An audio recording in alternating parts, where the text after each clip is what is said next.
hair loss on testosterone replacement therapy. Does taking testosterone exogenously, cause hair loss? Yes and no. Okay, maybe. Well, it depends. Okay, that's not the answer you want to hear, but let me explain why. So, classically, we know that DHT, one of the derivatives of testosterone, causes hair loss in folks that are susceptible. Okay, but I'm going to give you a little cue. Every single man is susceptible. The question is the dose and for how long.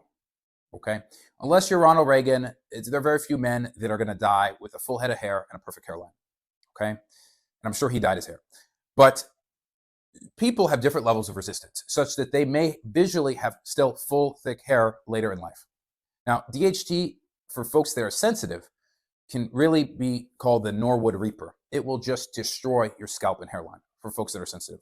But testosterone itself, too, also can bind to the hair follicle and also cause destruction of the hair follicle, just to a lesser extent than DHT.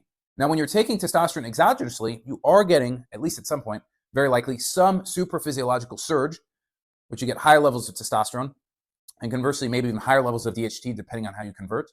And so for some folks, they may shed more, they may lose more hair on testosterone replacement therapy than if they were not on testosterone replacement therapy. But at the same time, lots of guys are bald and they have really low levels of T. So it really depends on your sensitivity. If you're very sensitive, I mean, you're just out of luck. And if you are not one of those sensitive individuals, then maybe you'll keep your full head of hair.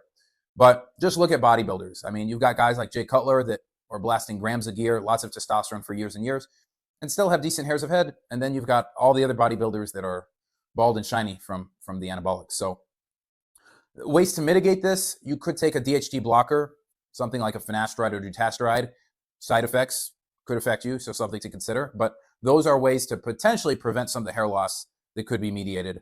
Now, these will not prevent hair loss from testosterone directly, and they will not prevent hair loss from DHT derivative drugs, things like Anavar, Masteron, and so forth. So buyer be warned. It will not prevent complete hair loss, but it can certainly slow it down.